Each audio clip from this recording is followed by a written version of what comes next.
as besoin de sa présence.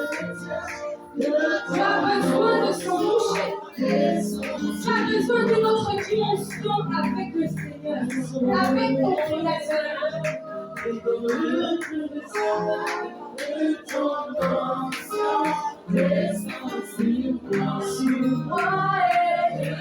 suis posé, assoiffé de ton sang, de source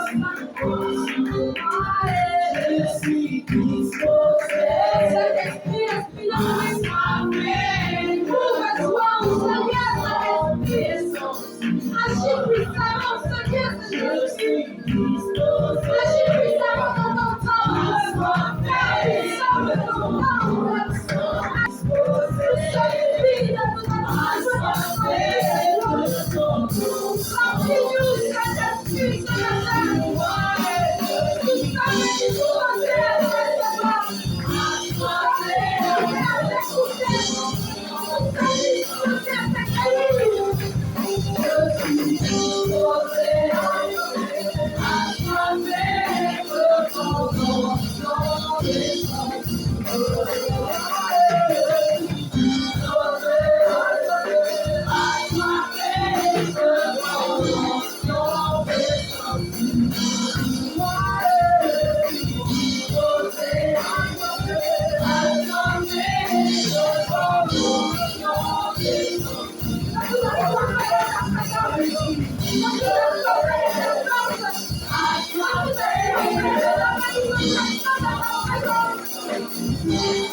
La puissance de l'eau va chercher les résidus les plus cachés. Fais sortir cela en nous. Remplis-nous ce matin. Remplis-nous ce matin. Nous avons besoin de force pour prier. Nous avons besoin de ta présence pour continuer. Nous avons besoin de ton soutien pour continuer. Saint-Esprit, esprit de vous. Quand ta vie parle en nous, quand ta vie se manifeste en nous, quand ta vie parle en nous, quand ta vie se manifeste, c'est le cœur soit fait de ton église ce matin. C'est le cœur soit fait de ton nom, car nous sommes ta langue. C'est le cœur soit fait d'esprit ce matin.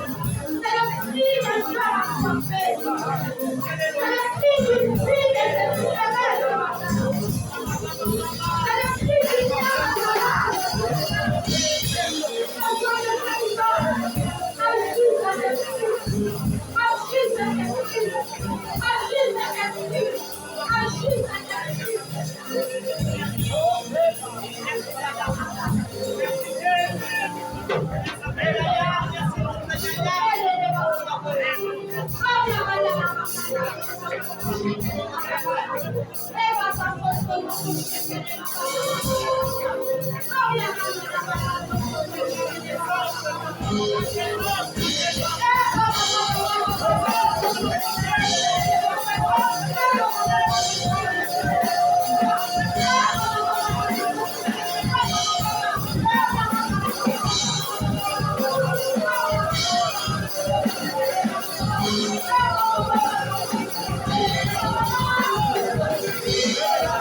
Toi qui nous soutiens,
L'importance de la présence de Dieu. Alléluia. L'importance de la présence de Dieu. Nous allons d'abord définir par étapes pour qu'on comprenne mieux ce que c'est une importance, ce que c'est la présence de Dieu. On entend par quelque chose qui est important, c'est quelque chose qui porte une grande conséquence. C'est quelque chose qui porte un grand intérêt. C'est quelque chose qui porte une grande priorité. Si je dis ça, c'est important pour moi, ça veut dire que c'est prioritaire pour moi. Ça veut dire que j'ai de l'intérêt dans ce à quoi j'accorde de l'importance. Vous êtes avec moi? Amen. La présence. La présence peut se définir comme la manifestation d'une grande influence. Manifester une influence. Quand il y a une autorité dans la salle, son influence est manifestée. Et on peut voir comment les gens se disciplinent parce qu'il y a une autorité. N'est-ce pas? Donc cette autorité influence ceux qui sont à côté. La priorité de manifester l'influence. L'importance de la présence de Dieu. Après ce que je viens d'expliquer, on peut dire la priorité de manifester l'influence de Dieu en nous. C'est quoi manifester une présence? En hébreu, présence veut dire panim, ce qui se définit comme étant un visage. Le visage, c'est une expression. Le visage, c'est la nature de quelqu'un.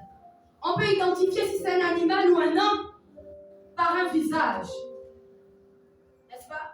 Le visage, c'est ce qui reflète l'intérieur. Si je suis fâchée, si je ne suis pas dans mon état, je manifeste une expression faciale qui vous décrit mon intérieur. Si je suis contente, heureuse, je manifeste une expression qui décrit mon intérieur. Le visage. La présence veut dire visage. Dans Romains 8:8, on nous dit: ceux qui vivent selon la chair ne sauraient plaire à Dieu. Pourquoi ils ne sauraient plaire à Dieu? Ceux qui vivent selon la chair. On peut dire aussi ceux qui vivent selon le monde. Parce qu'ils expriment le visage du monde. Parce qu'ils expriment la présence du monde. Vous êtes là? Amen. Parce qu'ils expriment le monde en eux. C'est pour ça qu'ils ne peuvent plaire à Dieu. On va encore détailler sur la présence du monde et la présence de Dieu. Parce qu'il y a une différence entre les deux. Amen. Et il y en a qui ont subtilement tendance à mélanger les deux. Et ce n'est pas correct devant le Seigneur. Tantôt ils sont bons, tantôt ils manifestent la chair par faiblesse, tantôt ils manifestent l'esprit. N'est-ce pas? On va descendre pour catégoriser chaque personne. Le comportement, les agissements que tu peux faire manifestent qui te dirige intérieurement.